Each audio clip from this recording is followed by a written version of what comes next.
નમસ્કાર, આપ જોઈ રહ્યા છો સ્પાર્ક ટુડે ન્યૂઝ. પાદરા નગર નાગરિક સહકારી બેંકની ચૂંટણી આગામી 12 એપ્રિલે યોજાવાની છે. તે માટે ઉમેદવારી નોંધાવવાની પ્રક્રિયાનો પ્રારંભ થયો. વ્યવસ્થાપક મંડળની 15 બેઠકો માટે 30 ફોર્મ વિતરણ થયા. આજથી ઉમેદવારી પત્રો ભરાવાના શરૂ થયા છે. આગામી 12 એપ્રિલે યોજાવાની છે પાદરાના ઝેન સ્કૂલ ખાતે ચૂંટણી, જે ચૂંટણી પ્રક્રિયા હાથ ધરવામાં આવી અને માટે 15 બેઠકો માટે 30 ફોર્મનું વિતરણ કરવામાં આવ્યું છે. 19 અને 20 માર્ચ નગર નાગરિક બેંકમાં ચૂંટણી લડવા ઈચ્છુક ઉમેદવારો પોતાની ઉમેદવારી નોંધાવી શકશે, જેના ભાગરૂપે કેટલાક યુવા ઉમેદવારોએ પાદરા નગર નાગરિક સહકારી બેંકમાં પોતાની ઉમેદવારી નોંધાવી હતી. હવે પાદરા નગર નાગરિક સહકારી બેંક તેઓની ચૂંટણી પ્રસંગમાં 14/3/2025થી ન્યૂઝપેપરમાં પ્રસિદ્ધિ આપ્યા પછી 13 તારીખ પછીની જે પ્રક્રિયા થઈ છે એમાં કુલ 30 ફોર્મ વિતરણ કરવામાં આવેલા છે 2 દિવસના ટાઈમગાળામાં, અને હવે પછી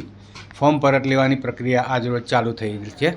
એ પ્રક્રિયાની અંદર 5 ફોર્મ ભરાઈને પાછા આવેલા છે, ડિપોઝિટ ભરવામાં આવેલી છે. કઈ તારીખે ચૂંટણી યોજાશે? કેટલી બેઠકો માટે કેટલા ઉમેદવારો છે? ચૂંટણી 15 બેઠકો માટેની છે.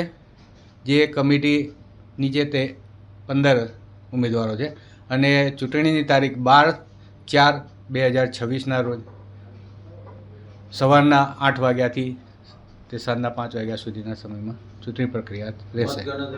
મતગણતરી 13 તારીખના દિવસ. પાદરા નગર નાગરિક બેંકની ચૂંટણી હોય આજરોજ મેં અને હાર્દિક વિનોદચંદ્ર વૈદ્ય ભૈલું મારા ભાઈએ અમે 2 ઉમેદવારી નોંધાવી છે.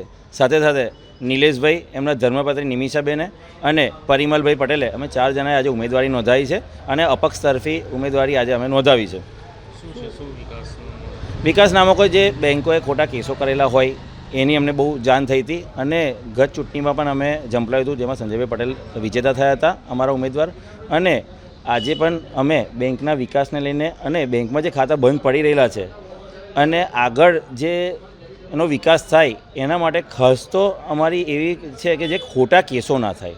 હમણાં તાજેતરમાં 2-3 ખોટા કેસો થયા હતા. એ ખોટા કેસોને લઈને જ અમે તો આજે ઉમેદવારી કરીએ છીએ, અને બીજા બેંકને આગળ વધારવામાં અમે ઉમેદવારી કરી રહ્યા છીએ.